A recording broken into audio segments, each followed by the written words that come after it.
Welcome.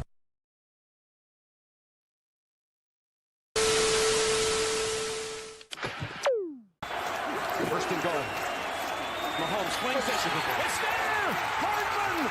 Jackpot! Kansas City! Ready, down! Punch! Hello?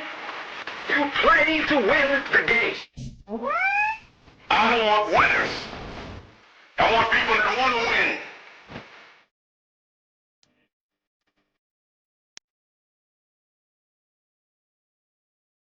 What's going on, everybody? It is me, Dale, all alone by my damn self because the rest of these mofos are always late. Tag your favorite late hosts and tell them to move they behind. Okay? This is the play call sheet. Of course, we're about to get into some NFL talk, and we have some college football talk and news and everything like that to get to. So we definitely got a big show for you guys. And here's one of the latecomers. What's up, Coach? 7:35, man. 7:34 right now. Don't do me like that. How you doing, brother? All good, Coach. All good here, man. Yep. So we are going to be talking about our King Cake giveaway contest first off to get everybody in the know about that. But we're not going to announce our winner from last week. We're going to announce our winner from the very first week because we're going to decide on the winner shortly. So, little behind the scenes there. So, you guys check this out. What is going on, people? It's your boy Chill Will. It's Mardi Gras season, y'all, and you know what that means. It's time for King Cake. STWF TV is giving away 2 King Cakes per week from Little J's Donut during Mardi Gras. All you have to do is subscribe to STWF TV on YouTube and comment on the STWF TV shows. Comment the most and get put into a drawing. The names are randomly selected every week. That's right. Get a taste of Mardi Gras this year with Little J's King Cake, located in Harahan, Louisiana. Check them out on Facebook at Little J's Donuts or at littlejaysdonut.org. We'll be seeing you. All right. So, all of our listeners out there, you can win your own King Cake. So, go ahead and hang out with us and comment, and you could be a winner, just like our previous week's winners, Renee Hammond and Ethel Forrester. I heard that their King Cakes were shipping out pretty soon, so I can't wait to see you guys' videos enjoying these King Cakes. And so, yeah, just go ahead and comment just like these people did, and you'll be entered to win. So there we go. Let's get to our first topic. Of course, the Super Bowl is this weekend, Coach. The Super Bowl is this weekend. How you feel about the Super Bowl? Are you looking forward to watching it? Are you upset about it? What's your feelings?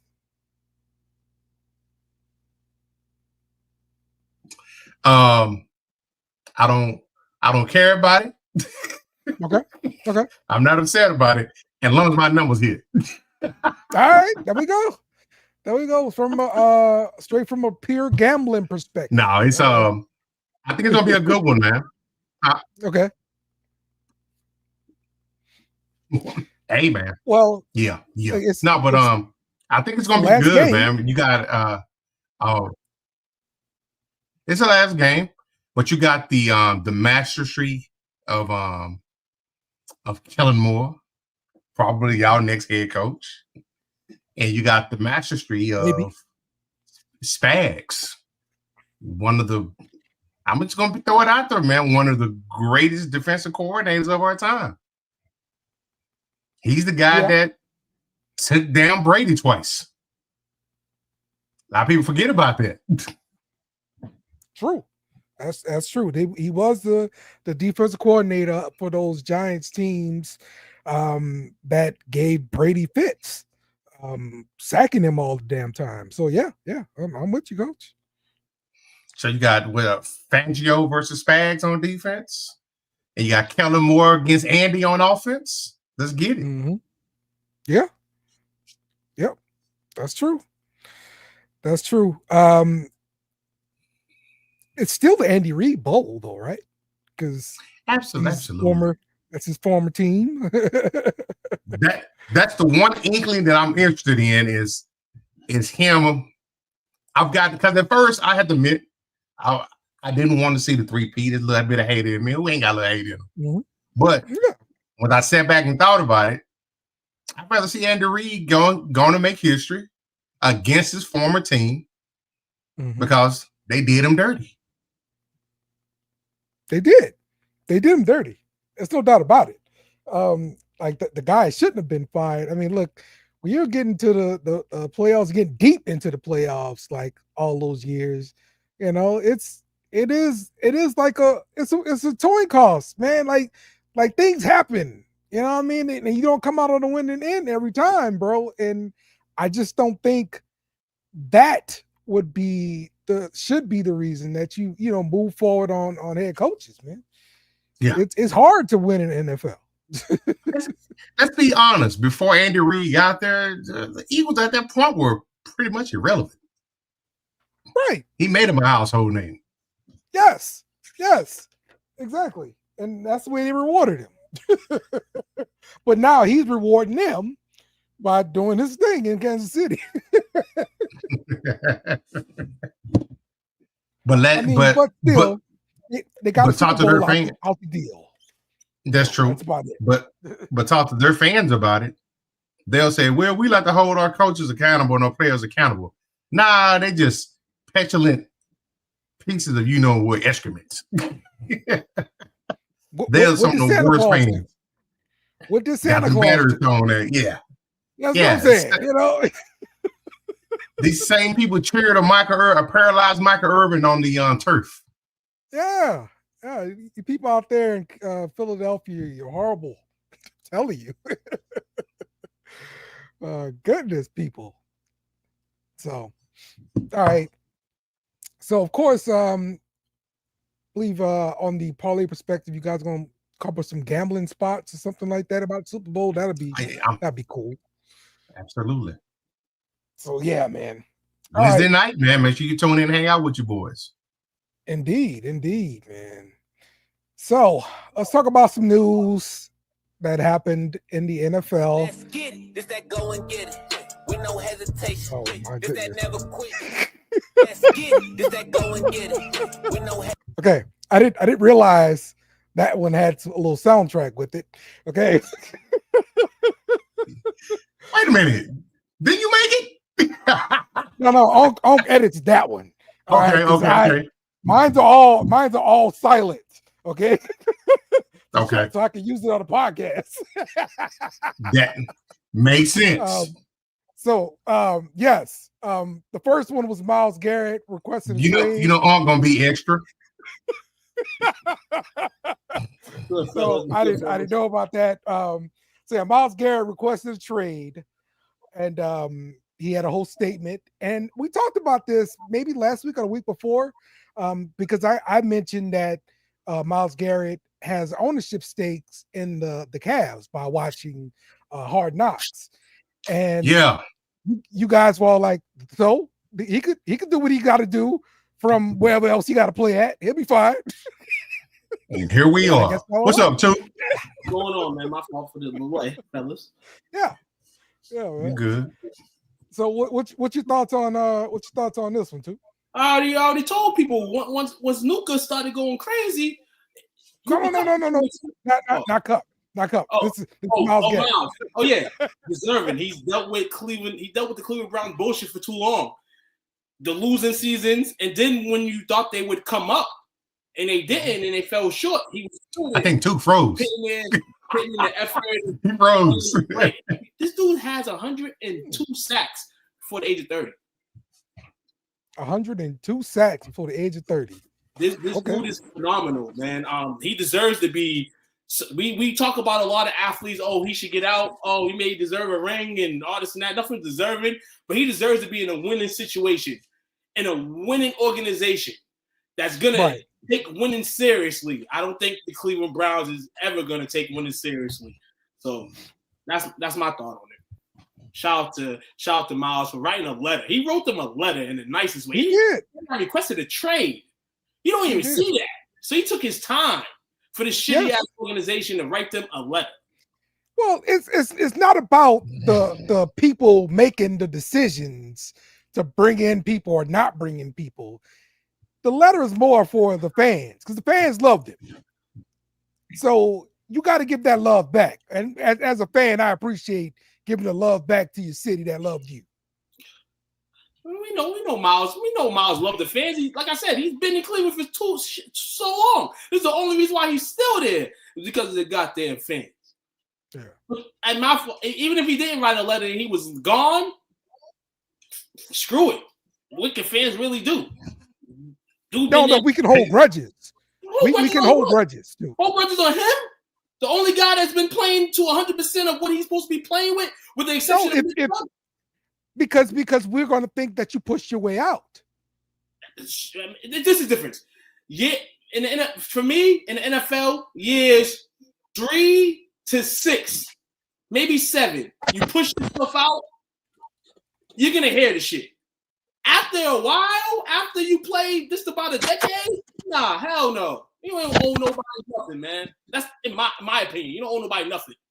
You ain't winning. Okay, well, let me pitch it to you, Coach, because you're getting a player that I freaking hate, Anthony Davis. You know why? He never said thank you to New Orleans. He pushed his way out of New Orleans. Screw you, Anthony Davis. I don't like you. Well, first off, he told LA goodbye. There you go. Now, I think you never really heard much from Garrett. Day in, day out, game in, game out, year in, year out. He come in, he's a lunch pail type of guy, does his job, keeps his head down. Then all of a sudden, he's like, man, he's probably seeing this whole debacle that's going on with the Watson signing.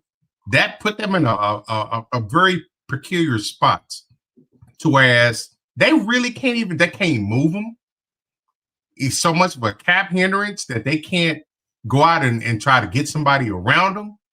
They can't even really draft his replacement, because that's a lot of money sinking to one position. So I think he just kind of see the writing on the wall, and he figures, you know what? I've done my part. I've been here as long as I have. They ain't gonna do nothing for me. So I think it was kind of ballsy. He pretty much drew the line in the sand today when he penned the letter saying, yeah, I'm officially asking for a trade, put it out in public. So he's controlling the narrative versus having an organization to control the narrative, which probably speaks to he don't have much respect in that organization for him to come out like that, because he could have handled this behind closed doors, but he chose not to. Well, so here's what I heard from a former player, and retired former player, whatever, right? He's saying when you see something like this happen, that means Myles Garrett has worked behind the scenes and talked to the organization about making things better, about improving things, and then he also talked to them about making a trade, and they didn't move. And so when they don't move, you take your business public and you control the narrative and you push it out there like that. And then that's why you make it happen. So what if that's what happened with Myles? I can definitely see that. My only fear though is I think I haven't seen the odds on it yet on where he might end up at, but my gut tells me he's going to end up either in Philly or Washington. Philly because they've got a cap guru over there that can make it happen, and Washington because they got a lot of cap space and a lot of draft picks. Mm-hmm. What teams do you see, Meta? I see right now. I see top of the line Cowboys at 4-1. The Washington Commanders at 5-1. Kansas City at 6-1 odds. The Las Vegas Raiders at 7-1 odds. San Fran 8-1 odds. Philadelphia, of course, the Mob 9-1, and then we'll end it here with Buffalo and Green Bay, with the dark horses being Detroit and Miami at 14-1 and 16-1 respectively. Okay. All right, now let's move to our other bit of breaking news for the day. Cooper Kupp, he stated on his Twitter that he's been informed that the Rams will be trading him. He doesn't agree with the situation. He was hoping to play his career, with the Rams, but that did not happen. And now they're working with them to make the best trade possible. All right, so just continue your thought about this Cooper Kupp being traded thing. He became expandable, man. Everybody's touchable for the right price. And the Rams are gonna go look at that right price. We remember talking about the Rams a couple years back about the draft picks they didn't have.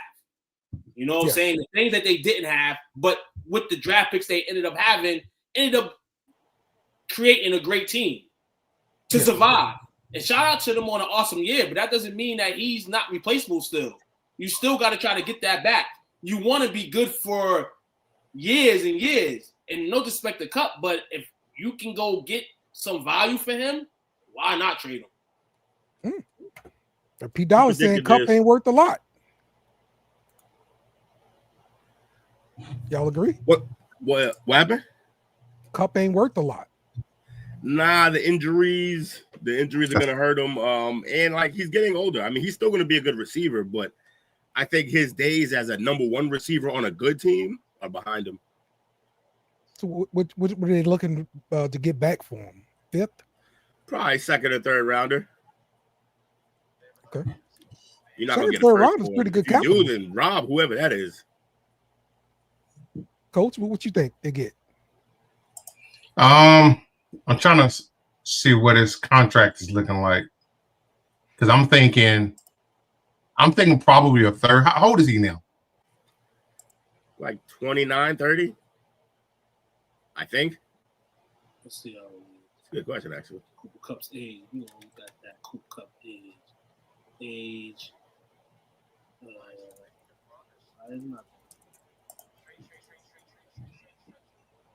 See, Cooper Kupp, he is 31. Ooh, 31. And he's got 2 years left on his current contract. He's got a cap hit of $29.7 million this year, but a dead cap hit of 22.2. Oh, you're not gonna get much for him with that, with those numbers. Nah. And he's probably going to want some type of extension too. Some add another year or two on top of that. Well, that's something that you'll be interested in because you're gonna restructure what's there then. So yeah, we'll give you a new contract, but also you're not going to make as much money as you were going to this year. We're going to stretch this out. Unless it's a team that really, really needs it. I really hope it's not my That's the key. There's teams that can use his services for sure. We talk about teams like, for instance, the Steelers. More than likely may need a guy like him. The Chargers. Shout out to the Chargers. They work with their young guys, but why Chargers not? A big name. That's a big name that should be in that sweepstakes.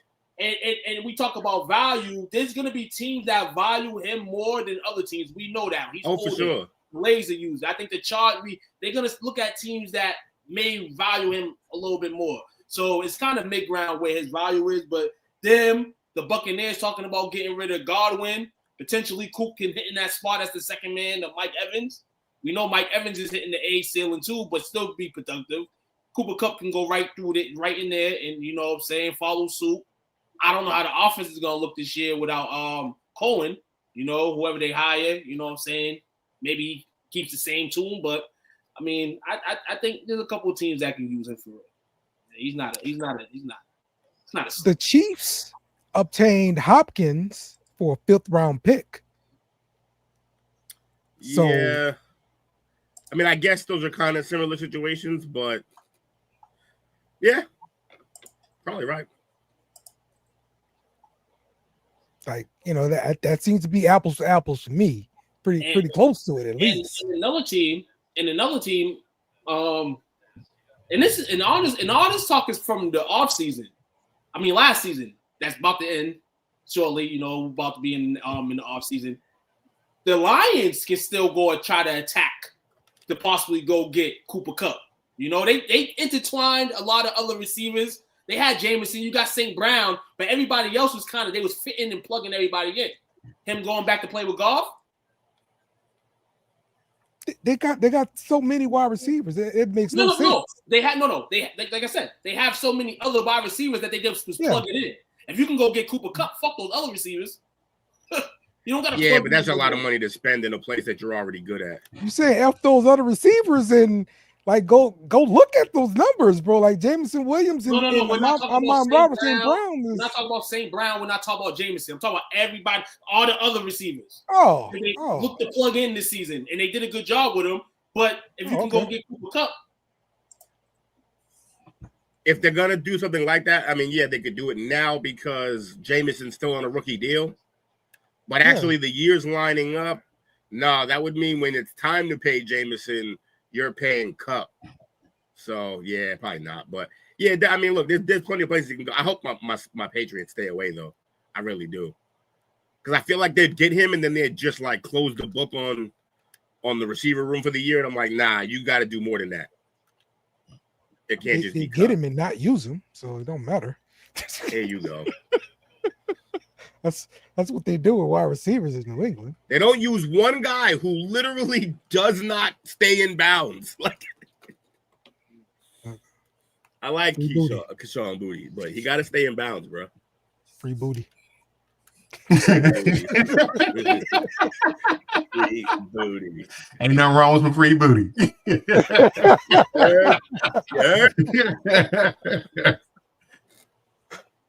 Although don't give the booty for free.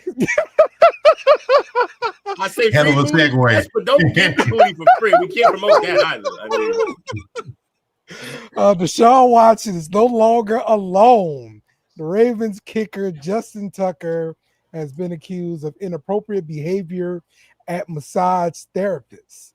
And so this is coming off his worst season, making just 73% of the field goals. There's a theme here, fellas. There's a theme here. That's all I'm saying. We always talk about let him cook. Now let him stroke, apparently. You gotta let him stroke. Let him stroke.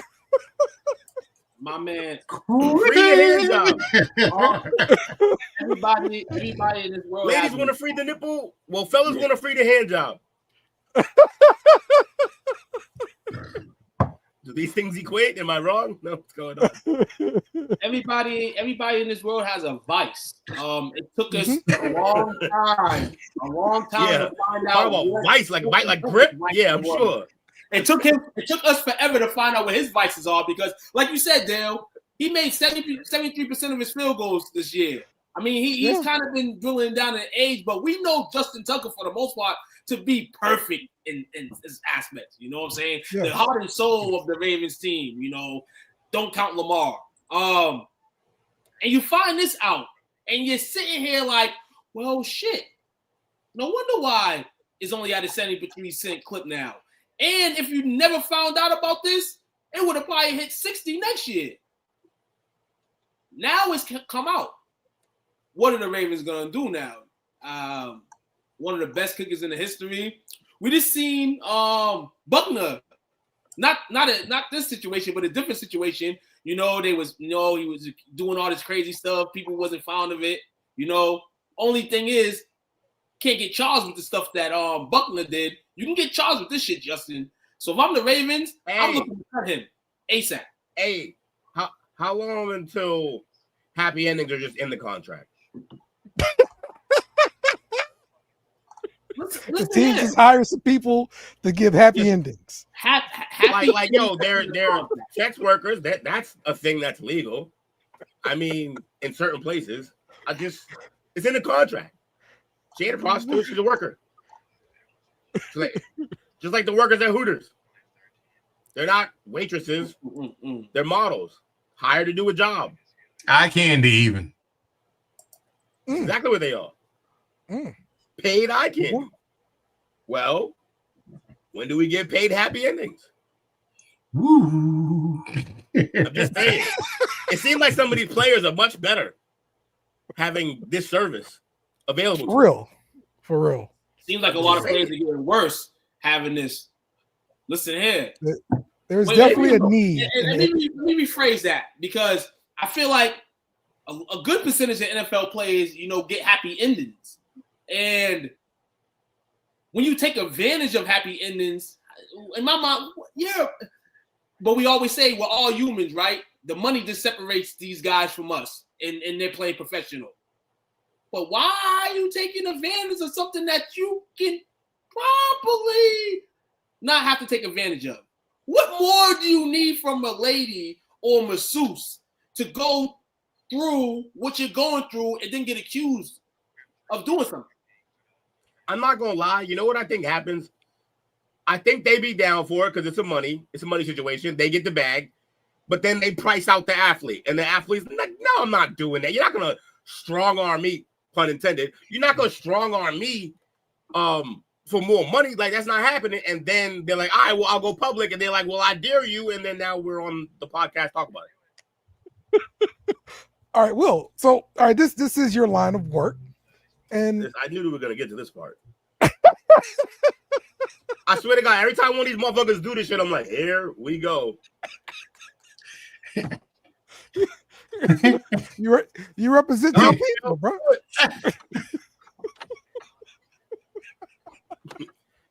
Deep breaths. It's not that hard to have. In certain states, you might get propositioned, though. Oh, I'll tell you, in any state, you'll get propositioned. Yo, yeah. I work for one of the biggest, most known companies. The Wheel Freak? No, hear me out. For one of the biggest, most known massage companies in the world, not just America, in the world. Massage Envy is known. They got fucking commercials. They're so big, they've had scandals survive them. They're doing fine. And people will still call up. Call, not even come in. Call. Do y'all do happy endings? What are you fucking Where did you call IHOP for shit like that? Like, I don't understand. Are you serious? To make the comparison, you wouldn't call Burger King and ask them for steak. Like, it's not on the menu, bro. What are you talking about? But yeah, grown call in. Hey, it's been a trend that even if it's not on the menu at massage parlors, like we said a couple minutes ago, proposition could be used. Think about every situation like that. Most people don't know about how it really is. They know it from a movie. So they don't know how it would work. They just assume, yeah, you just got to ask the right person. No. We do not do that here, sir. I had one lady, she was like, do we do what? She couldn't believe what he said on the phone. And she handed me the phone. Like, I don't know what he's asking. I'm like, oh, I got it. I know what he's doing. I was like, sir, this is not Vegas. Matter of fact, what's your name? You told me his name. I'm like, you're blacklisted. Not allowed here. This ain't downtown Austin. This ain't Chinatown. Yeah. That's great. And you know what's crazy? And I heard this from an exec too. And I was like, no, because we have a regional director for Massage Envy. The regional director who oversees 100-something stores, different places. She was like, if a therapist gets complained about for a possible sexual act or any kind of accusation like that, it takes 8 of those for them to legally fire us. 8. Wow. Okay. It's absurd. That's why there's a problem in this business. And 9 massage therapists have accused Tucker of inappropriate sexual behavior from 2012 to 2016. And now we're in 2025, so that number may be triple, quadruple. Yeah, it's more now. Now you're getting the We Sean don't gotta Watson go crazy, story. but definitely more, probably. Yeah. So you can still have a job in the league. It's up to the team if they want to keep you or not, man. Yeah, Do probably the Ravens not. want to deal with that? It's probably not gonna happen. So P Dollar saying send him to the Browns, but P Dollar, we got the answer, bro. We got the perfect place for him. Assemble the big three. Real talk, that'd be crazy. So fitting. So fitting. Why aren't Watson as the backup. like older or ex-porn stars just doing this work? I don't. It could be a whole service. You could literally start a happy endings parlor where it's legal. Yes. And you've already been in that line of work most of your life. Looking at you, Jenna Jameson. Just saying. Oh, You might want to think about these things. Yep. Because this is going to keep happening. It's not going to stop. Yeah, absolutely. Motherfuckers with money still want hand jobs, whether they got money or not. That's a fact. That is a fact. Never goes out of style. So that's the one thing that you can get at discounted prices. Just saying. I'm just saying. Hey, and just like the right wine with the food, it pairs well with the massage. Is all. I understand. We are so out of control. Y'all gave me this platform, man. It's y'all fault. All right. TCU wide receiver Jack Besh was selected the MVP of the Senior Bowl. That happened on Saturday. He caught the game-winning touchdown pass, and this is months after his brother died in the pickup truck attack in New Orleans. So this was a 4th and goal late in the fourth quarter. He caught a 2-yard touchdown pass from Seth Hangen to give the American team a 22-19 win over the national team. Besh finished the game with 6 receptions, 68 yards. So this is a guy that went to LSU, played as a freshman. LSU was so deep at wide receiver, like they put him in at tight end to get him on the field. He was catching a couple balls and stuff like that. Was it? Were you so deep at receiver? Is that what happened? It was really deep, bro. They're really deep. Tell you. Were you? And then he decided to transfer after Coach O got fired. Man, it was good. Oh, he was there back then. Yes, then you were too deep. Correct. I thought even now, like what? It's Lacey, and then who? Stop questioning me about my team, bro. I know what I'm talking about with my team. I'm just saying, bro. Rough. So, but yes. So now with this, now with Besh catching this touchdown like this, I don't think he's going to wow you as far as athletics are concerned when they get to testing, but he's a competitor. He contested catch guy. He's faster than you think. All the white guy cliches, okay? Hey, you're burying the lead here, though. He's got a trophy filled with Reese's. I'm in. Yeah, I'm all for him getting a spot on my team. Speaking of the senior game, you had mentioned one of the guys who might have put up his stock a little bit, and that was the quarterback Hennigan. As well as Riley Leonard. Those two quarterbacks, from what I've seen in the game, they were doing their thing, man. The scouts out there looking at you guys. Middle rounds of the draft, late rounds of the draft. As long as you get drafted, man, you got some chance to progress. So shout out to those two. Yeah, absolutely. Patrick, I feel like TCU always got one or two guys who go on day 2 at receiver. They always got a receiver over there. Yeah, I'm loving Besh though. Shout out to Sadavian Jones too, the D lineman man from LSU. He showed some signs, you know. Yeah. 6'5", 289-pounder man. He made several plays in the backfield early in the game. Couple tackles for loss. Yeah, Savion Jones. I mean, he's not going to be your best pass rusher, but he can usually set an edge pretty good. A stronger kind of rusher. So on the edge. So yeah. I saw some good stuff from offensive linemen too. LSU, Miles Frazier, he got a lot of pub from the Senior Bowl guys out there. A lot of one-on-ones. I don't think he gave up a sack on any one-on-one drill that he ran in the Senior Bowl. And I don't think he gave up a sack all year as a right guard for LSU. But he wasn't the most talked about guy from LSU. It was the left tackle, Will Campbell. So I think he's projected to go first round somewhere. Yep, there you go. Savion Jones, St. James. That's right.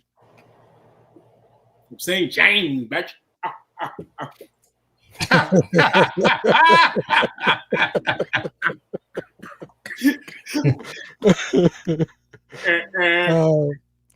And after 8 years, Chip Kelly is back in the NFL.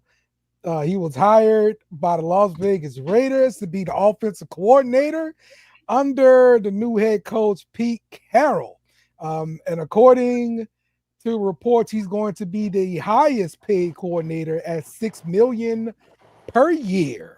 Coach, what we think about this one? $6 million a year? I don't know. He's so tainted when it comes to the NFL game. I get it. He's coming up, but timing. He's fresh off a national championship as an OC. Back in the NFL for a second stint because he kind of ran out of here with his legs, with his tail between his legs. But as offensive coordinator and play caller, he's still one of the best. He's not good at keep him away from personnel decisions, but calling the plays and utilizing the talent that he has, that says a lot. My question is, who are they going to take? Somebody he's familiar with at quarterback, or is this, if he's there, are they going to nab Shador? I think you go best talent you can possibly get. What's your thoughts here, too? Yeah, like you said, best talent you can get here. We obviously know they're gonna go young. This is the year.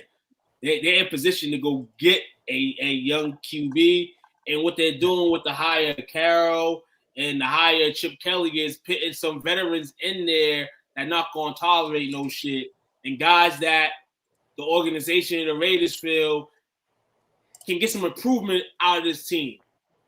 We've seen Pete Carroll with the likes of guys, Matt Leinart in college. You've seen him with Russell Wilson throughout the course of his career, able to get those guys to compete at the highest level and the best of their abilities. And I only expect that with the new QB they get. The question I have, and you had that question, Dale, the question I have is the Raiders really the team for that? Really? Everything looks good on paper right now. Shout out to the Raiders trying to make some moves. But the real moves are going to come in this draft because we know history says, though they've gotten some key players, they don't draft the right person when it's their turn to draft. They got a whole new front office, right? So whole new front office, everything else. Hopefully everything turns to silver. I don't hope it turns to gold. But I hope it turns to silver. All right. Well, $6 million a year. I think this is a good hire. They hired him. They paid him a lot, but to do what he's qualified to be paid that high to do, which is run the offense, and that's what he does. He's not making personnel decisions like Coach talked about. That's a no. You're out on that job. You sucked at it. Pissed off an entire team to the point where they hated you. So yeah. But is he the best play caller in the NFL? Like, there's no way to know that. No, there's no way to know that. I mean, Ben Johnson's gonna have a say in that. Andy Reid, does McVay still call plays because when he was doing his thing, he was one of the best. When we look at play callers, this guy, keep it real, was kind of one of the first ones to kind of juice up the offenses we're seeing now in the league. So he's the godfather in a sense. Keep it real. Of the spread in the NFL, yeah, he definitely helped that. Yeah, Yeah. So I think he was more instrumental in the hurry up part of the offense, the read option no type huddle. Yeah, that's where to me he was most revolutionary at. I felt too with the quarterbacks he's had too. They're not. If you look at them, like Nick Foles, for instance, like decent in college, but I mean, you didn't really expect nothing of Nick. And then he had that year where it was crazy, you know what I'm saying? Kind of how you shadow Jalen Hurts in a sense, you know, just make him make the passes that he can. So I think he can do this with like a Cam Ward, Shador, whoever else is leaning in that QB ladder. I feel like he can do that with them. Jake trashes Will Howard, and he had Will Howard fucking tap dancing, literally, you know. So true. Yeah, that's a good point too. That's a real good point. I'm thinking back at his tenure in the NFL. I don't remember like the offense really like tearing it up. Coach did. I mean, it's because the team hated him. Trouble? Yeah. I feel like they tore it up until the team just like said "fuck you," and it kind of fucked the psyche of the team. Yeah. Okay. All right. Shady McCoy still talk shit about him to this day.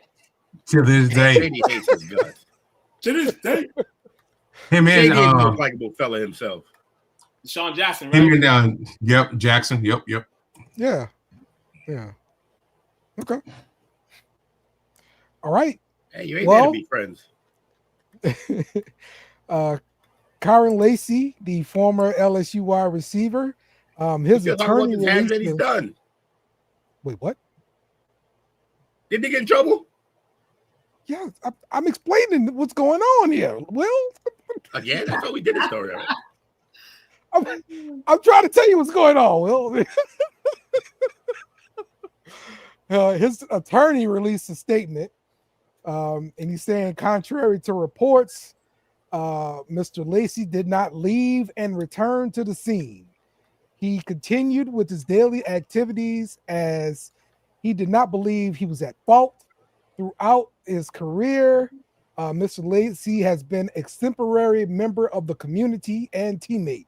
We urge against premature judgment and are confident that further investigation will show Mr. Lacy acted within the law. I will vigorously defend his innocence. I'm about to say, that's the one word we need to hear in this fucking message is innocence. Otherwise, what are we here for? Not ignorance, innocence. And quote, the collision that resulted in the death of Mr. Herman, the guy that was killed, as the attorney said, was not caused by Mr. Lacy's actions. The incident occurred directly in front of him when a second vehicle in the oncoming lane crossed the center line and collided with Mr. Herman's vehicle in which he was a passenger. It's another part of the statement. So, but like Will said, you want to hear innocent in this. Do you think? Yeah. And you know, a lot of attorneys and people like that, you know, they go for the benefit of yourself. But if you know you're going for a man like that, you probably gonna throw the innocent word in there. You know, so it's got to. It's a sneaky situation, man. It's a crazy situation here. Occurred in November. I mean, he's saying he didn't hit anybody. That's what it sounded like to me. It wasn't me. That's the defense. So it's open and shut. Let me see your car. Let me see the car. Let me see the video. They got video, highway video. Hey, let me see your car. You know, if you got any damage on your car, you probably did it. If you don't, you know, you're probably innocent here. I can't believe the police will make an arrest without seeing the car. So I'm curious to see what would happen with that. So. And he was supposed to be he declared for the draft this year before this incident, correct? Yeah, he's not eligibility anyway. So, he wasn't eligible to be in the draft. Right. Well, no, he's out of eligibility for for NCAA. Oh, NCAA. So you have to be in the draft regardless. So it's not like he had a choice. Yes. Mm-hmm. Yeah, you can't have. Yeah, you want to be in the league. That's what you play for. Yeah. So it's not Henry Ruggs situation. So there's still not under yet. the tunnel for him. It's literally just not yet. Yeah, not yet. It very much is Henry Ruggs though. Like, right. I mean, somebody died in a car accident. right. And they're saying he's So responsible. he's in trouble. So shit. Listen here, Henry Ruggs. Hold on. Listen, and like I said, prayers to both. Condolences to both the individuals in these car crashes. Motherfucking Henry Ruggs hit out 156. The car was lighting up. She had an animal in there. The animal died too. The whole city block was fucking on fire. Like, and there was no attorney that was more mad at dog. Henry Ruggs was innocent at all. He wasn't. He couldn't even say he was innocent at all. The man was drunk as shit. He's like, and his wife. Well, his car was totaled. He couldn't leave the scene if he wanted to. Yeah. So now he's saying that the incident, like, oh, he's innocent, or this video that maybe he didn't do it. All you gotta do is show that video, man. Because my thing was, if there was a car accident so bad that somebody died, usually cars can't just drive away from that. And his car kept going, and he didn't show up till like 2 days later or whatever. I mean, he could have just run her off the road. We'll see, though. I guess, yeah. True.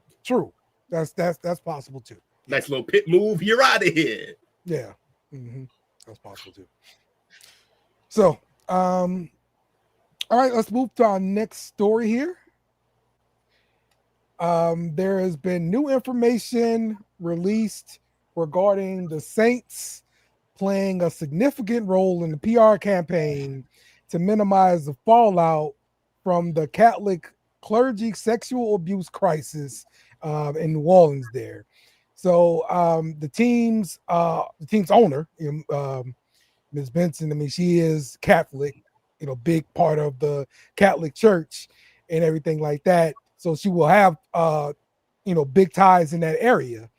And the records reveal that, the Saints were pretty much providing crisis management and media training to the archdiocese in preparation for interviews and different media things. And they probably did this for like a month. And the initial statement about this was just they were just helping deal with wording and something like that. They minimized it pretty much, their involvement in helping with this. Now, Ms. Benson did say that no one's is supporting sexual abuse or anything like that, and definitely she wants the truth to be found and guilty parties go to jail, whatever. But when you're being portrayed as somebody defending a sexual abuser, you look pretty bad. Now, I will say, I mean, this is the United States, and everybody is entitled to a defense. So, what do you guys think about this new information that came forward? Let's start with you, Coach. I remember we covered this a couple of years back, maybe like the early stages of the play call sheet, and it kind of came out, then it got buried again, so it's back again. Yes. I'm not surprised at all. You got sports, you got politics, you got religion involved, all public officials. So these type of deals and discussions, I'm not surprised it goes on behind closed doors. But I do think it's a bad look for the organization because they didn't say too much about it the first time, and they ain't saying too much about it this time. They're just kind of hoping that what they call it, the altruist method, when you bury your head in the sand and hope it goes away. Yeah, bury in the sand. Hoping that the church or the church service on Sunday washed this away. But this is a theory that I had on this shit. The Saints is so deep under the cap that they try to find a new partner to get money from. Motherfucking church. Sin on all sins, man. Prayer for the New Orleans Saints, man, as they go through this terrible time. Just this proves team, that man. not even Jesus can help the Saints. They tried one more time. They tried one more time to have Jesus help them. Listen here, this is bad, man. Yeah. And like Coach said, like Coach had mentioned, they closed the book on this. I don't think it's gonna be easy to close the book on this shit this time. We're gonna have to come to some resolution, solve the problem type of thing. Man, only the Saints would be in this type of shit. In the church. See, Harrison Buckner. I got a little bit of a different take on this, and Okay. it's of course It's close to you. It's close to you. It's your organization, not you per se.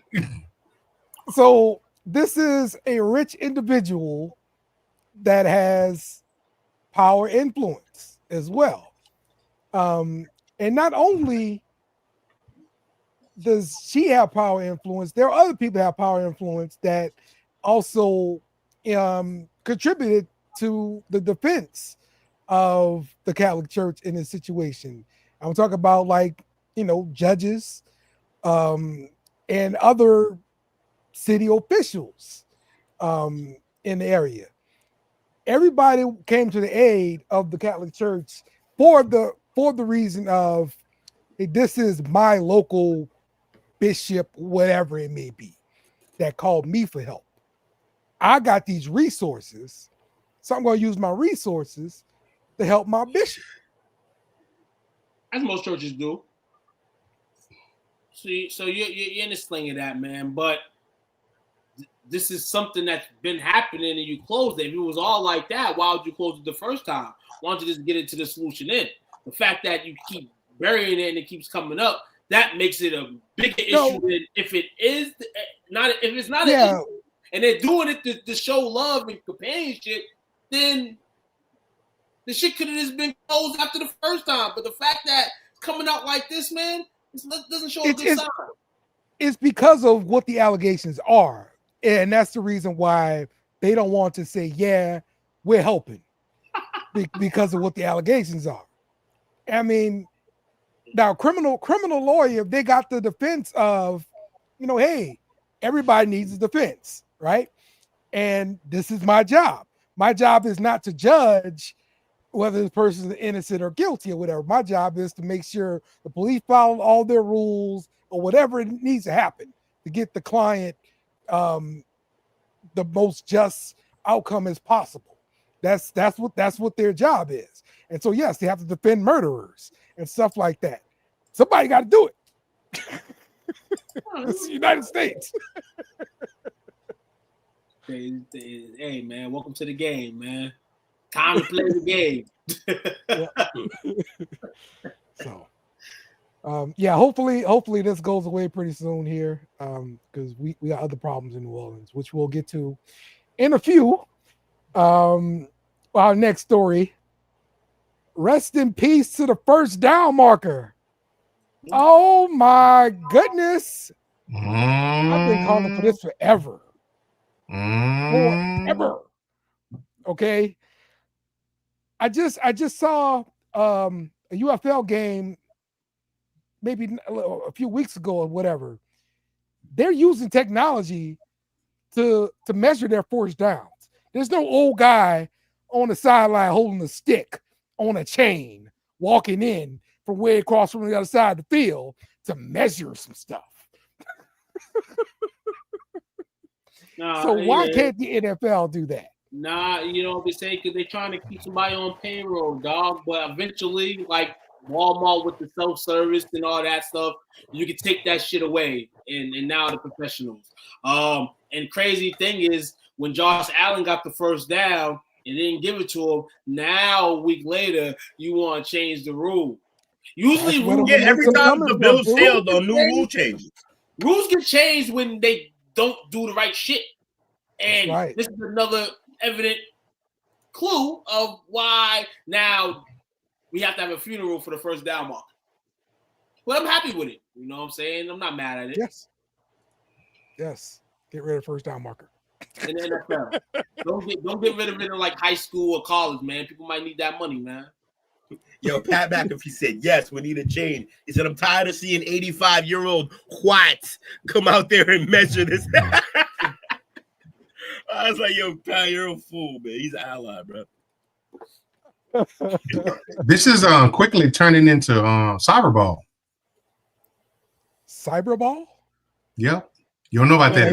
Everything by it felt like the game they were playing in Starship Troopers, whatever version of football that was.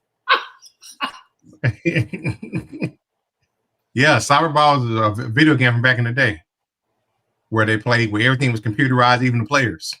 Oh yeah, just robots out there. Nice. You know, just robots out there. They got the markets coming up right here, right now. There's a big understanding of people are concerned about CTE. So so even talking about throwing around flag football. You got certain devices and think what the owners can do with it though. If they just invest into the technology to have the players out there and raw robotic players. Oh yeah, all out AI take it over. We can pay him.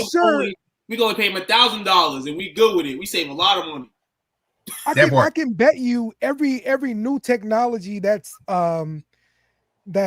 introduced to the NFL, some kind of way, some owner or owners, group of owners, or the NFL in general, probably has some kind of partnership deal in place with them when they start using this stuff and start selling. Which is probably why Eagle Eye or Hawkeye or whatever it's called didn't really play the first time because we didn't. Because the NFL didn't have their bread in it.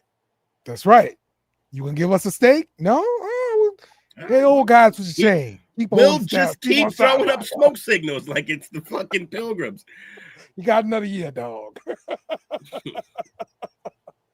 Oh, you want to play carrier ball pigeons? We will use carrier pigeons until we own the company in which the phones work for. That's it. That's how NFL rolls, baby. That's how. Oh, this might be the last year that we see the referees in black and white. With the first down markers. I mean, the old people. I'm sorry, the old people that carry them. Yeah, they don't wear black and white. I don't think, but they do. Look at it right there. Oh, the dudes with well, that's just to do measuring. They didn't have the guy that bring the chains over. Oh, they got blue jacket on, but they still got black and white on. They just got that big ass coat over it because they're not moving. Yeah, like the orange or whatever. Yeah. I hope their severance checks are fire. No, they're part-time workers, bro. Like they're 1,000 years old. They got about a year left, all of them. Them dudes probably getting like 1,500 a day. I mean, it's not like they got fired from their jobs, but basically they said, man, y'all booted. You know what I'm saying? So they gotta give them something. You didn't get fired from your job. Your job doesn't exist anymore. Sorry, bud. Yeah, so when your job doesn't exist anymore, they give you a severance. So you're gonna get some type of pay. That's what I'm saying. I'm hoping it's a good check. I'm hoping it's a good part-time fat check that the NFL. You'll get a solid recommendation for high school football refereeing. You'll get a check. You'll get some dough. Not a lot, but you'll get something. Maybe. It's part-timers, man. That was the whole reason that they made them part-timers too. So shit like that couldn't happen. And usually when a job shuts down or they're no longer gonna need your services, they're gonna give you that severance check, man. They're gonna give you that to them, man. If you're a salary person, not part-timers. Right. Exactly. No, not at all. Yes. No. Yes. Like, no. My job hires. I worked at a job for 6 months. I worked for a year. The job shut down. Everybody got a severance pay. Everybody. Doesn't matter. That's a unique job. That's not the normal thing. That's unique. The NFL got money. They're gonna give them guys a severance check for their apology. This is the same league that did not take care of its players for decades. Yes. Decades. The actual players, not refs, players who the whole thing's built on their back. You know why? That's the reason why. You know why they didn't take care of their players? You know why they didn't take care of their players? Because it's sad to say, but more and more players are coming up. But what? So they don't give a fuck about these players no more. And it's just sports in general. Once you're in a situation, we don't give a fuck about you no more. You did the services for us. The business don't give a fuck about you after you ain't in the business no more. How This that is don't apply to the refs? No, because you're not having the first down markers no more. So you have to, the people that are working there, you go and give them a little check to be like, hey, don't feel too bad. We gave you some guap. We'll see. I'll be fascinated to see how that plays out. I mean, like, we probably won't see that type of shit in the news, but I think they'll get a little bit. Damn, man, people losing What we their got? What else we got? Oh, I'm looking up how much the chain game makes because I need to tell Took this because I know he's wrong about this. I know they don't make a lot. I know they don't make a lot. I wasn't gonna do it. I'll let you handle it because Don't get me twisted. No, don't get me twisted. They don't make a lot. I know that. I know they don't make thousands of millions of dollars. They make some type of money. But if you're telling me that, yo, you're writing a letter to me like, we're gonna. Yeah, I'll stop you right there. Yes, I'm telling you that. It's the NFL. They don't give a fuck about anyone. No. We're gonna start using technology now. So now your job is no longer here for you. We're gonna give you a little something, man, and peace out. Here we go, Took. This is as of 2013. So, but this is a number though. A member of the Ravens chain gang, they each made $72 per game. Oh, by the way, we learned something about when you said that. We learned something. Oh, this isn't a universal thing. Because they're part-timers, I think they're hired by the team. They're not getting a check from any league at all. They'll leave that up to the team. You want to pay your guys on the way out, you can do that. Not our employees. They're not our employees. That's nuts. Bro. They're not they getting go by nothing. Team? That's they crazy. getting something, bro. Trust me. They getting something. Yeah, but I gave him $1,500, not even knowing. And I looked it up and it get paid 72. No, you're right. No, that's not what we're talking about. We're not talking about how much they get paid a game. Staff. That's what I made working the elevators at Fenway. Some of these guys, some of these guys that do these chains have been working for years. Yeah, I feel you. They're gonna get something, is what I'm saying. They're gonna get something. This is wishful thinking. That's not. You're gonna get something. Even if it's fucking $142 in a check, they gonna get something. I didn't say how much they was getting. I didn't say they was gonna get thousands of dollars. They gonna get something. All right. I know they don't get paid. They might get a party. They might get a pizza party at the end of the year. $20. It's been great. $20 a game. Here's some awards. Paul Warner coaches get $20 a game. Here's a jacket. I know the game. My brother's a referee. I know the game. I know how to get paid. They're not referees though. Huh? There's a reason why referees are not full-time employees because they don't want to pay them like that. Right. That's also why referees are not full-time. Exactly, because they don't want to pay. That's why they're unionized. No union. They don't want unions. They want a 2-coin signature. Yeah, go. Hey, sign a bunch of jerseys too. That'll be their gift on the way out. All right. I didn't give a chance to get you guys' breakdown on the Super Bowl matchup here. So what do we think will happen in the Super Bowl? Who are you going for? What are your feelings about watching the game? Are you looking forward to it or not? Let's start with you, Will. Patty gets another one. I think they're gonna do it by long drives, keeping the Eagles offense off the field. That's the one problem that I see with this Eagles offense. They actually score too fast sometimes, and it hurts their defense because now their defense is going to stay out there. Now, that didn't really hurt them statistically because the defense was still pretty good. I think it was top 10 defense this year. They got to find a way to keep Barkley contained. That's really all this whole game is about, keeping Barkley contained. If you can manage to keep him within the box, keep him from ripping off 60-yard runs, I think they can win this game. They have the better quarterback. They have the team that's better situationally because they've been here many times before. I think this is going to be a really good game. I don't think the defense is going to be crazy for either side. I think there's going to be a lot of points in this game. And I think I learned some numbers today about not betting against the Chiefs to cover because they always do. Well, what is it at now? 1.5? -1 from last time I saw. -1? Okay. -1. All right. I think they'll cover. All right, too. Your thoughts, Super Bowl? Year 2 boycott. That's how I feel about this game. And you know, when you say boycott, you think in your mind, should you really watch the game? And then I seen an ill reel yesterday from someone and was like, don't bother watching the game. Don't even bother going to watch games with friends. It's just a bunch of losers in the house watching the game, and they're not even watching the game. They're just talking the whole fucking time. So, gives me more reason to boycott this Super Bowl. But my feelings on the game is that they play. I've been saying they play so much like they remind you of the Patriots, man. So even if you want the Eagles to win, man, you can't bet against these motherfuckers. You can't bet against the Chiefs, man. You can't bet against them, man. Hopefully I wake up the next morning and all the newsways say the Eagles won the Super Bowl. I don't have a team that I want to win this game.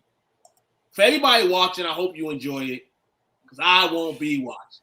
I'm a sore loser. This could be one of the most watched. I am not watching the Super Bowl.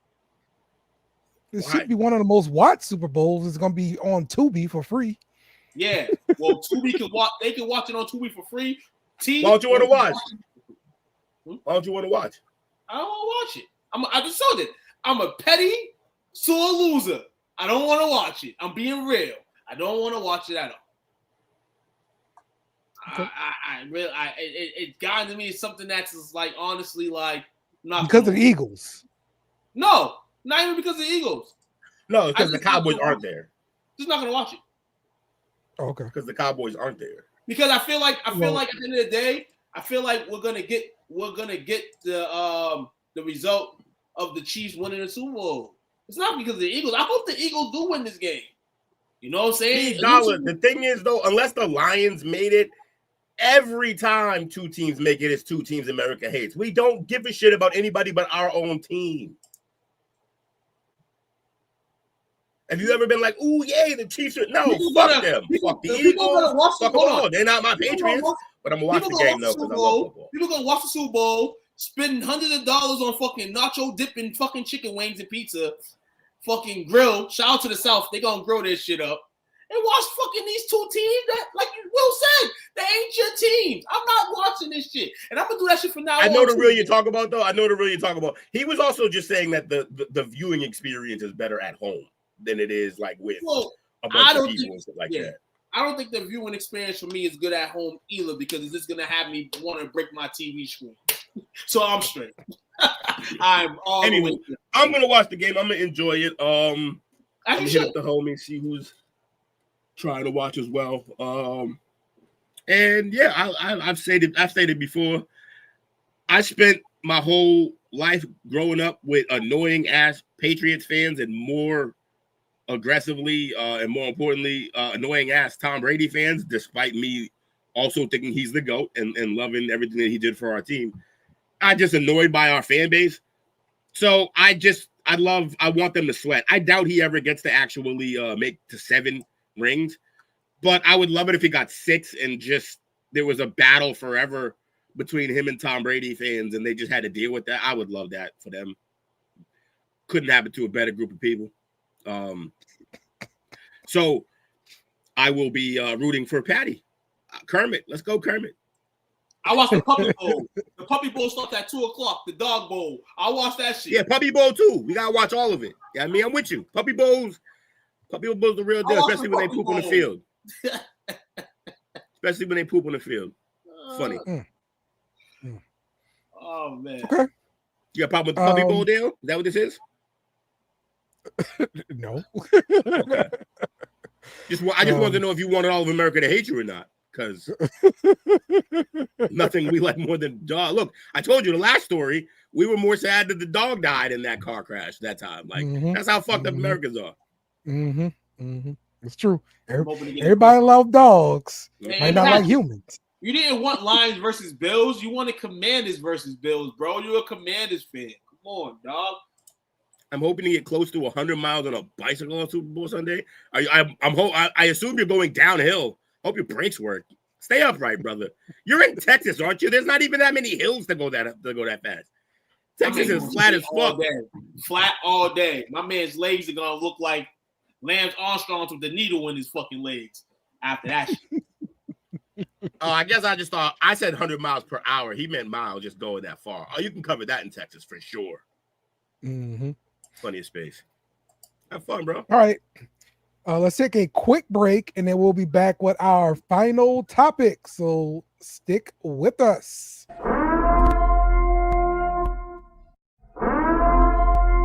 This is an emergency message.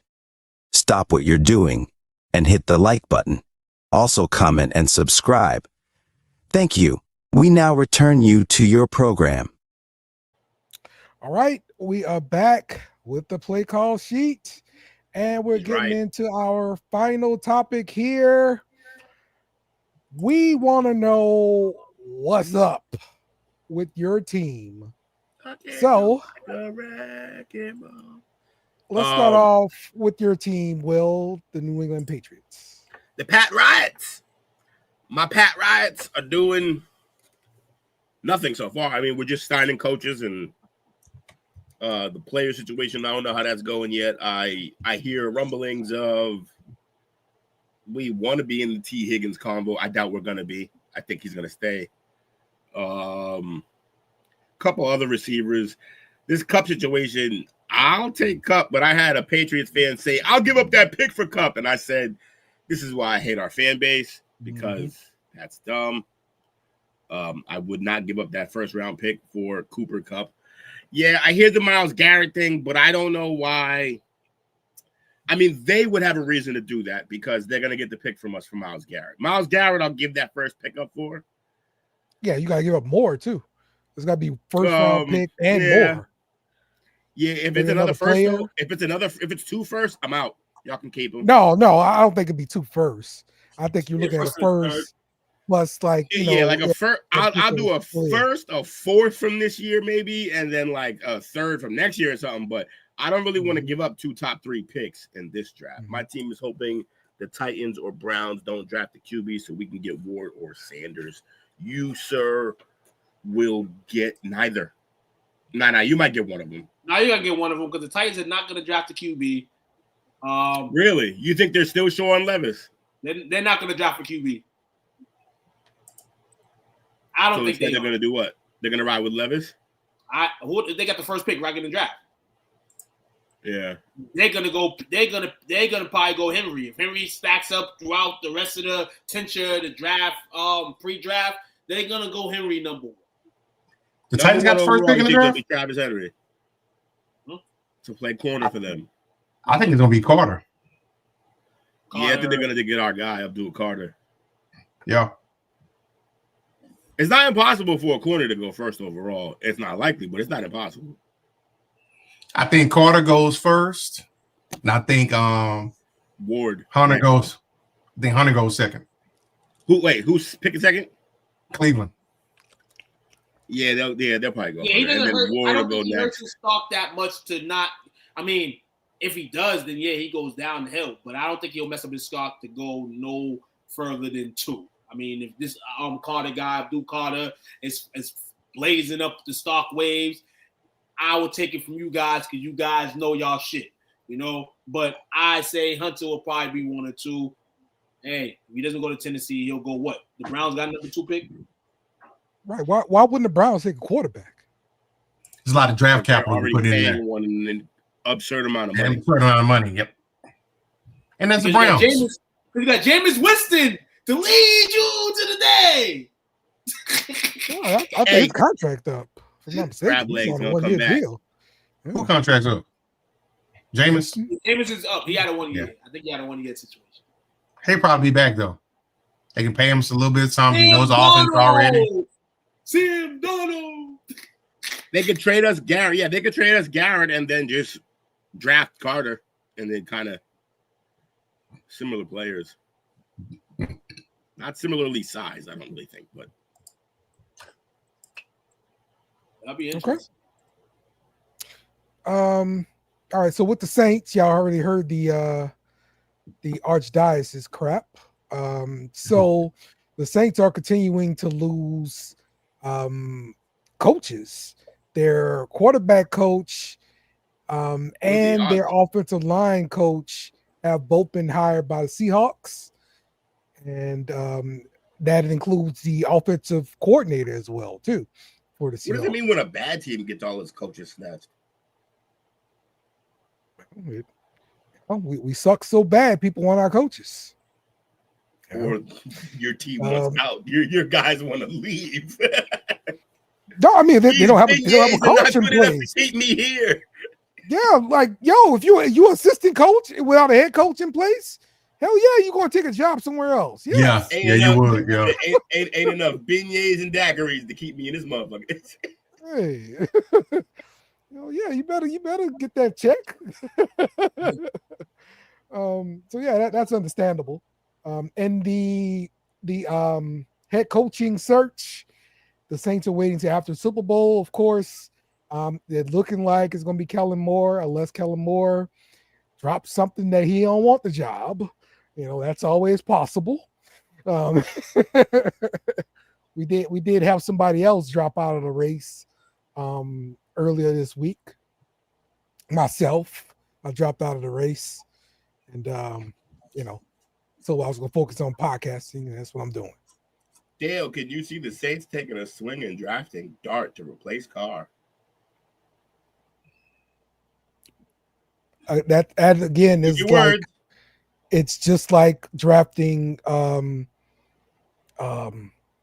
Rattler. Like there's literally no difference here. I was gonna say that too because and we all know that there's a lot of teams that need QBs, need different situations. But then, do you really need to go get a QB this year for the Saints? Look, Dart.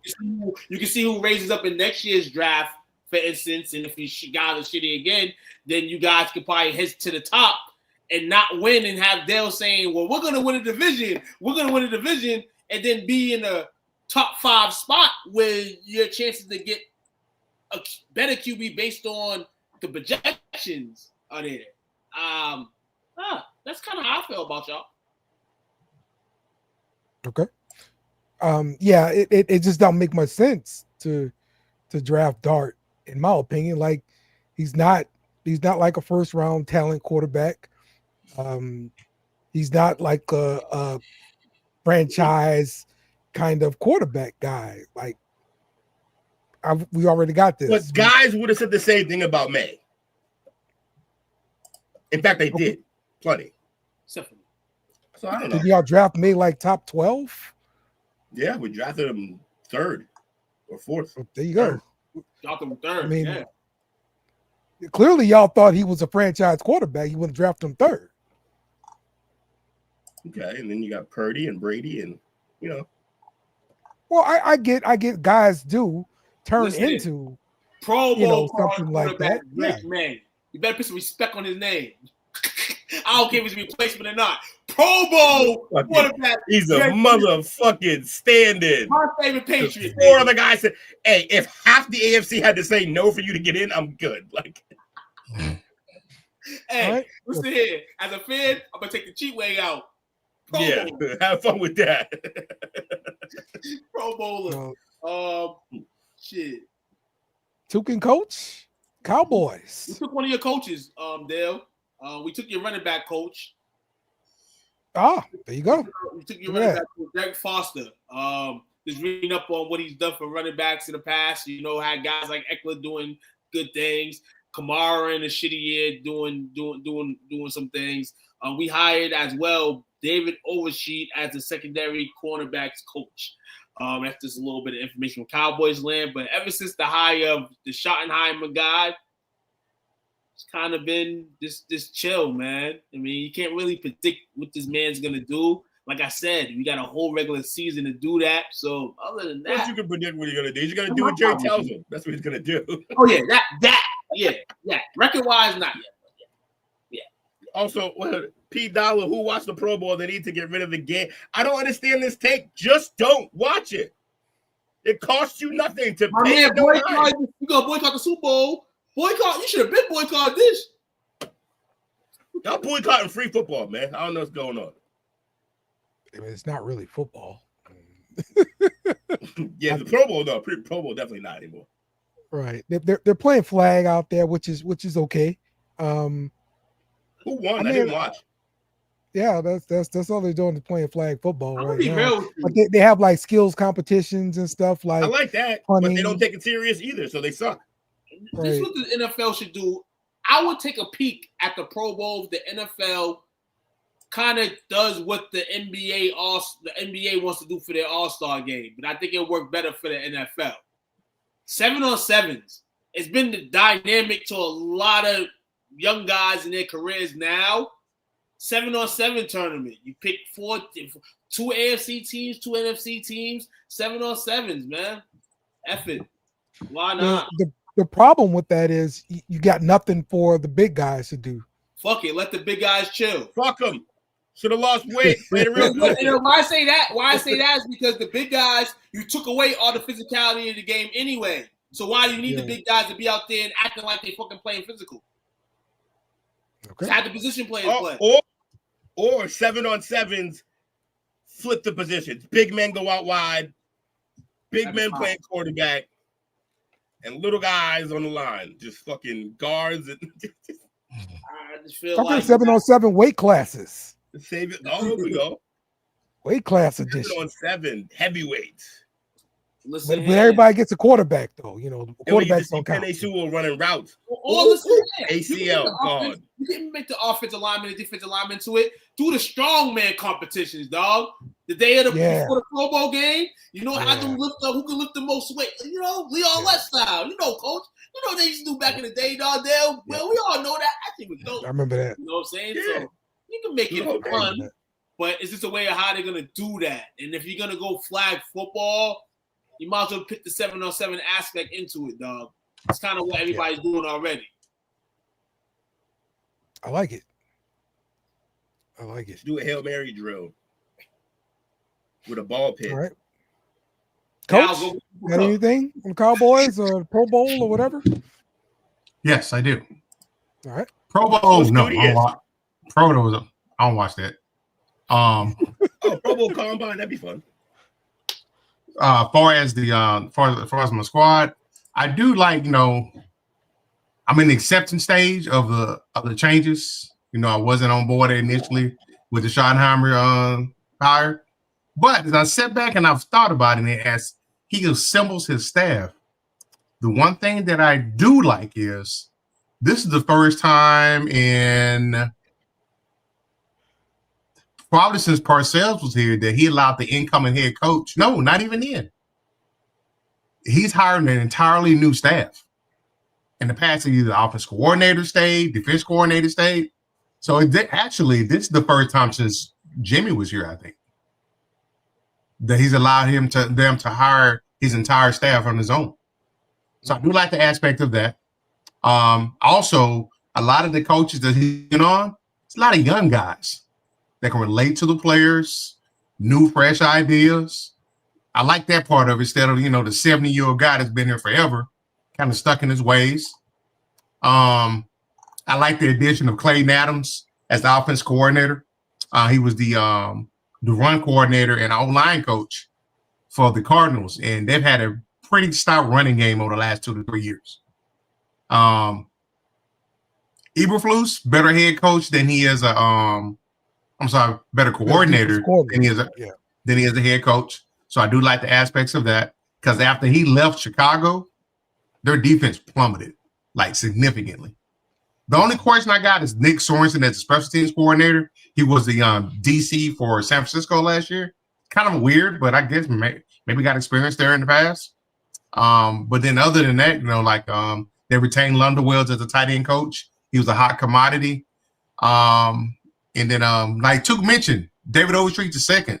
Shout out to him, man. His dad was a GOAT at Oklahoma. Died at a very young age, at the age of 24. So yeah, I'm liking how the staff's coming together.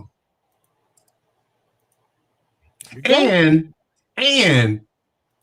they extended Will McClay. Y'all remember when I said that it was somebody in that leadership council that was not a fan of Mike McCarthy? And if Will McClay comes back, I'm thinking that it was him. Okay. Mhm. There we go. So this is what the like one of the assistant GMs or something like that. Yep, he's the director of player the scouting team. So he's like the liaison between the front office, the coaches, and the scouting department. Mm-hmm. So he's the de facto GM. Yeah. All right. Cool. All right. So Tilk on Wednesday, the parlay perspective. You guys gonna get into some betting angles on the Super Bowl? Yeah. From now until Wednesday, try to look around, see if there's any interesting props. Everybody for anybody here. As I am on a vacation from betting, I'm not going to be betting until March Madness. But for the fans' sake, I will try to see what props are in this world of football and share with you guys on a product perspective. As of this morning, 69% of America's bets were on the Eagles. Which, okay. Yeah, so that means you can drizzle the Chiefs somewhere. That's what it usually means. You could drizzle them somewhere, but you just got to find out what scenario it is. So it's going to be dope. I hear if you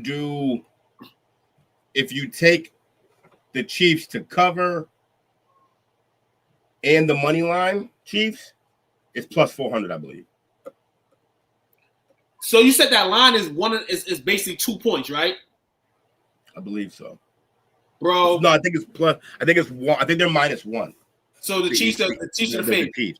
The Chiefs are favored, and everyone's betting Eagles. Okay. But if you take Chiefs favored and you take them money line, it's plus 400 though. I'm gonna be real. Whatever team, the 1.5 on the Eagles side, the 1.5 on the Chiefs side, pit it up like 2 or 3 points because I think this game is not gonna be won by 2 points. I think it's gonna be won between 4 and like 7 points. That's what I feel. Move up the alternates, and in this case, the alternate can win you more money. That's my opinion. I have a prop bet that they'll show T Swizzles 8 times during the game. It's a safe bet. Safe bet. So the over under was 7.5. I'm guessing, right? And you took 8, so you took the over. Yeah, probably. Yeah, probably so. Huh? Kanye says he's only following Taylor Swift now on IG.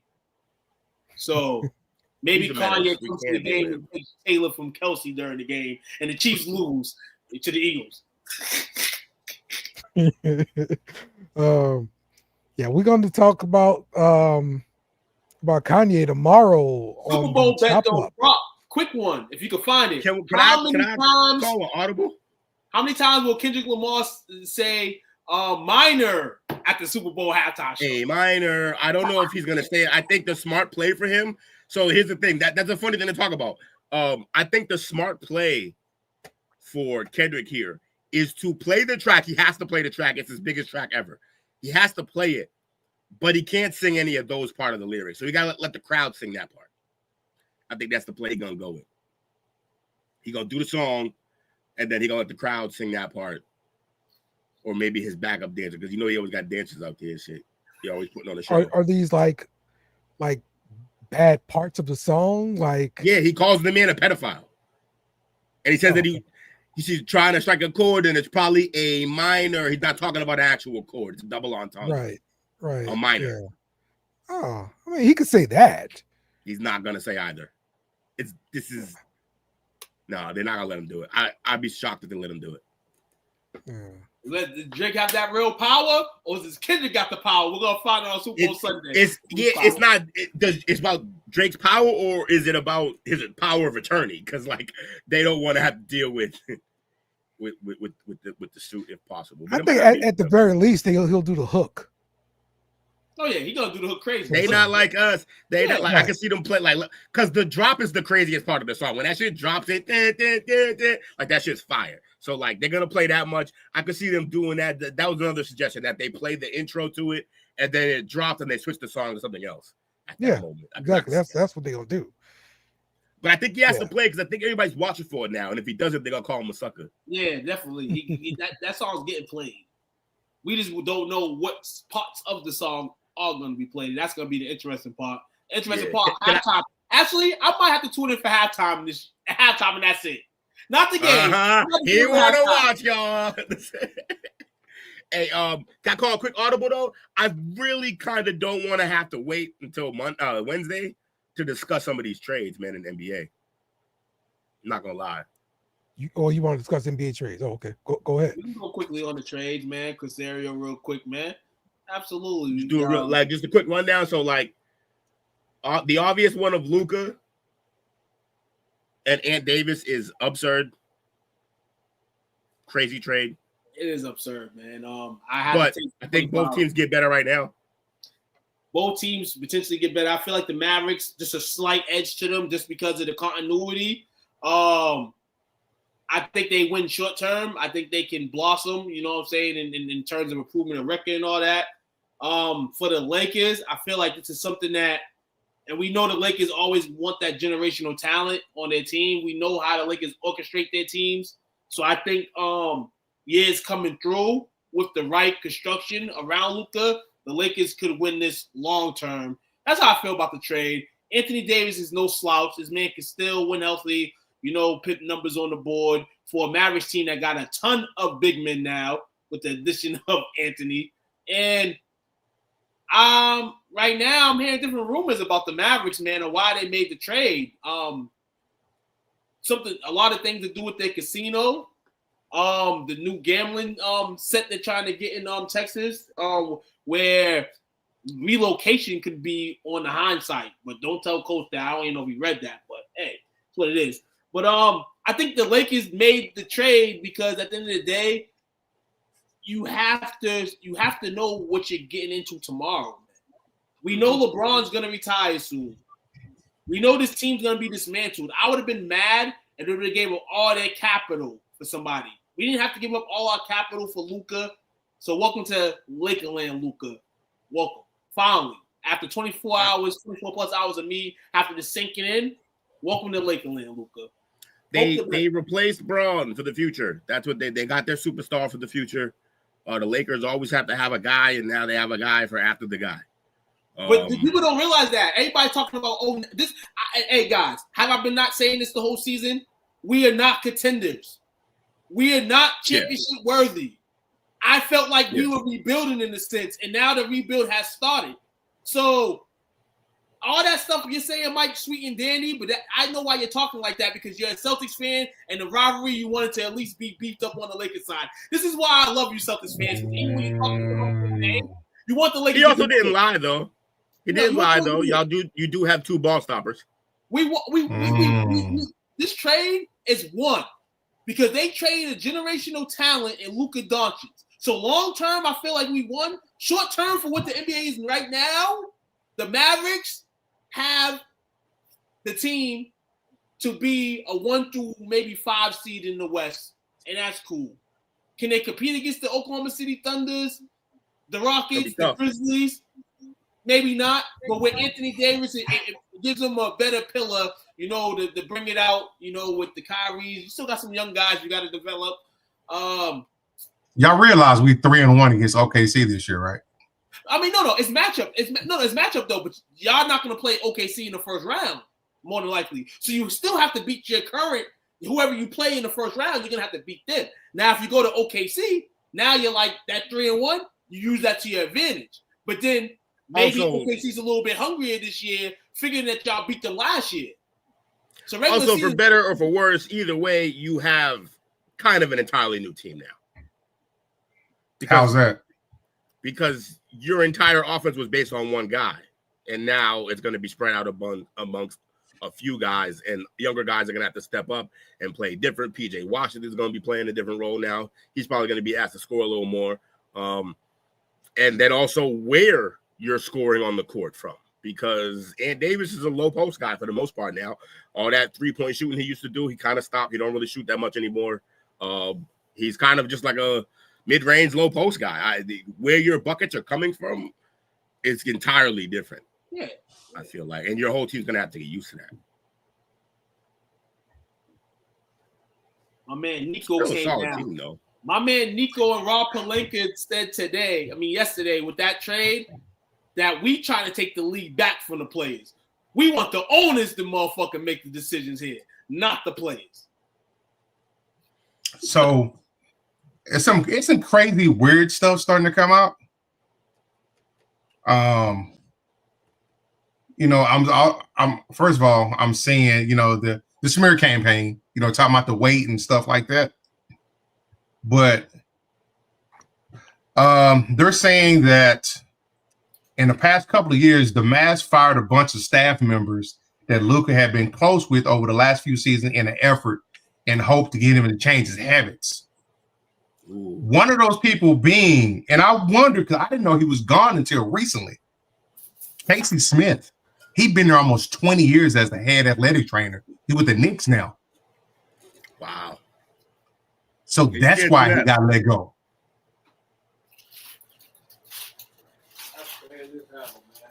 I'm hoping he can go to LA. LeBron can show him how to be the consummate professional and to take care of his body.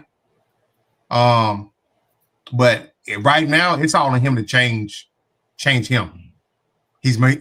I think he's going to be motivated to prove people wrong, especially the Mavs. I'm pretty sure every time he hit us up, he's going to drop a 50 burger on us. But yeah, it's up to him now. If not, he's going to eat himself out of the league. He's a light-skinned Zion. Yes, Dale, a guy who just got traded. That's who. So obviously, no one's thinking he's doing great work. But yeah, man. The Lakers knew what they were doing. The Lakers are gonna Laker, and the Lakers did this, man. They seen that team maybe not be the top tier of the team, but they can have somebody interesting like Luka and see if they can play the who want to come play with him game. Simple as that. And the Lakers took that trade. I would have took that trade 8 times. Luka for AD, yeah, I would have took that trade 8 days straight, 7 days out of the week. I would have took that trade 8 times. Hey, whatever it may be, Mizzo. Bottom line, needle or not, LeBron works hard, and hopefully he can get Luka to work just as hard. Because how do you play next to LeBron and not work hard? That'd be weird. Yeah, it's not gonna work out like that. And you know, something else that came up today. Rick Carlisle, he just abruptly left and immediately started coaching somewhere else. I think as we go along, we're going to see more and more stuff start to slowly leak out. But at the same time, it's going to be some stuff exposed about the organization. Right, handled it wrong. We're going to learn a lot about Luka being a diva, and he's going next to Braun, the biggest diva we know. You gotta keep it real. Day one, we talked about that Madden situation with the locker room and the general office situation. That kind of went swept like the same situation we just talked about. But internally, I don't think it's been swept under. I think they're still dealing with that type of shit, and it's happening now to Luka. And I won't be surprised if a little bit of that played into this situation here too. Just like 5%. I don't think Luka did anything crazy, but there's more than people you're saying that left. The same shit that was going on in the front office is not going on anymore. So then when that type of shit's not going on no more, people are disinterested in their jobs. Like Cuban's disinterested in his job. Or maybe Rick Carlisle is not interested in his job. Michael Finley feels, hey, it's time for me to up in my job. I'm going to take this bear away from Luka. You know what I'm saying? So a lot of these guys in the organization now with Dallas want to keep the bad habits away. And as Nico said in the press conference, they mentioned culture, didn't they? Yeah, he wants culture. Yeah, it was culture shock because he wants a culture change in Dallas. But you kept Kyrie. Shout out to him. Yeah, I'm gonna see how long that's gonna last because he and Luka were tight, and he and Morris were like best friends. So we're gonna see how much longer he's gonna be happy. Cool with Ant too. He's cool with Ant. He is cool with Ant. So hopefully, I think this is the first city he's allowed to be at where he can just be himself. We don't care. You're gonna do some weird shit. Go do some weird shit. Yeah, do some weird shit. Just do it by yourself. We don't fucking want to hear it. Like, yeah. We got a wall so we don't have to see it. Yeah, there's so many walls down there. He's not lying. So many walls. Yeah, we gonna see, man. It's gonna be interesting. I think I'm in the acceptance portion of it. So yeah, I've already grieved. No more Ledbetter Luka. So, you know what really pissed me off, though? What? I've never bought a signature shoe from a Dallas Maverick. You finally bought his? And then Last fucking Friday. Was it discounted, though? I'm asking that question. Was it they discounted prices? No, it's a regular fucking price. Oh, shit. They got the regular too? Oh, Lord. I'll be eating shit. I saw it, I liked it, and I got it. I'm like, did I jinx it? You got him up out of here, coach. Got him up out. You blame it on me, y'all. Blame it on me. Yep. I would never even thought that he got traded before Trae Young, dog. It's crazy, dog.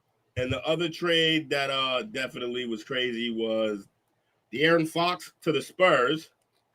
In that deal, also, Levine goes to Sacramento. And Kevin Herter goes to Chicago. I guess that's the only star player I can see that went. What went to Chicago? Kevin Herter. Herter with the Chicago. Okay, that's cool. But yeah, man. Hey, it's wild, bro.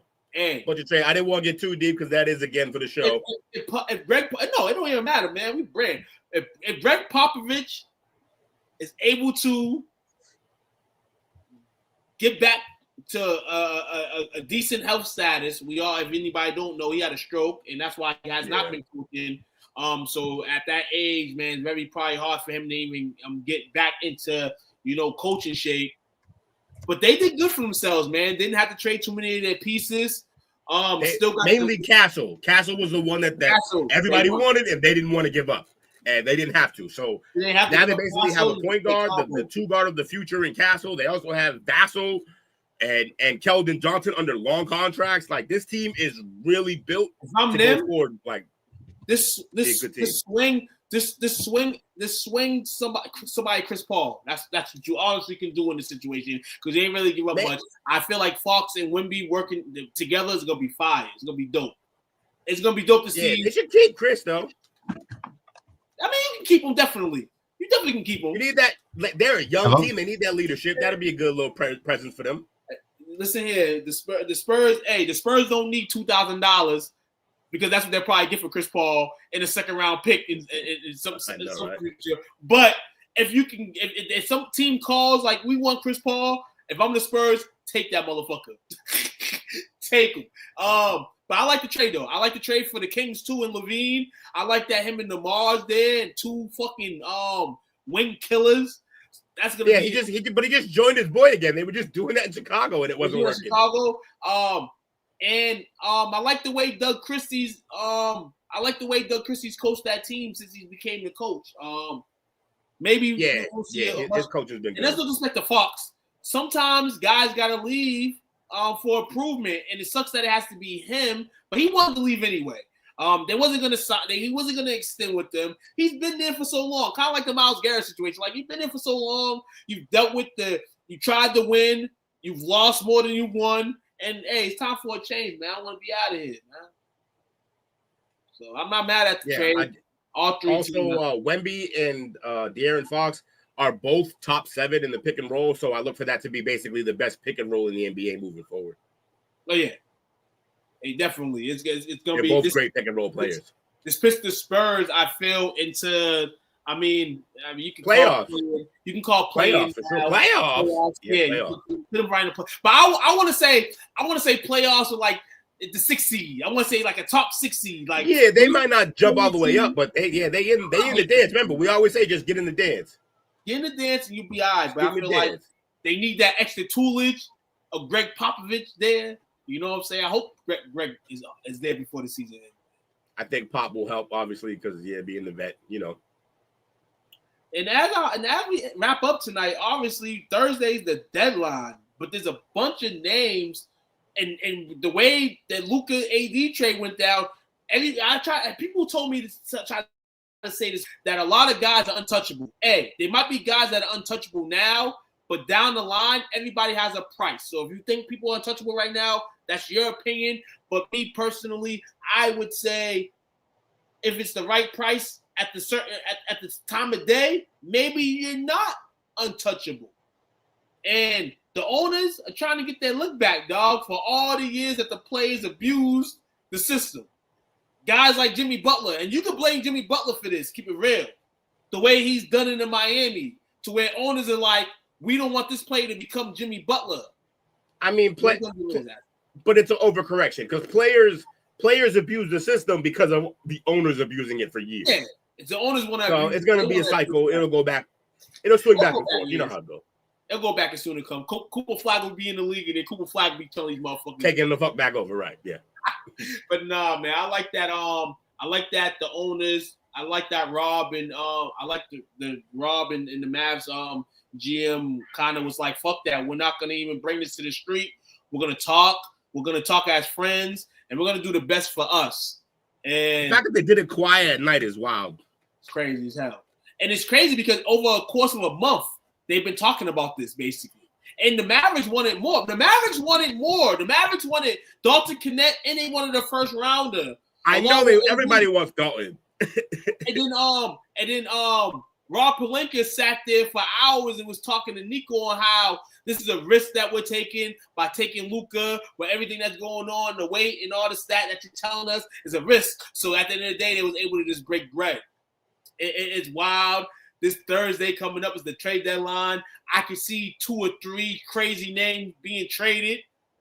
I don't know who those 2 or 3 guys are going to be, but yeah, expect a crazy deadline. This is just the tip of the iceberg. I feel like usually you get these trades and then there's no more firepower trades, but I feel like we're going to get 2 more firepower trades before this deadline. And then Mavericks and the Lakers are probably still going to be looking for pizzas at the trade deadline. So, but I like Mazzulla, what he said after his post game. Yes, at his post game yesterday. Don't ask about the trade. I don't care. I don't care about that shit. Cool. Nah, you know. And somebody said the Mavs can beat the Celtics in a 7-game series with the team they have now. I said hell no. I said hell to the no. I said, listen here, give respect to the champions, dog.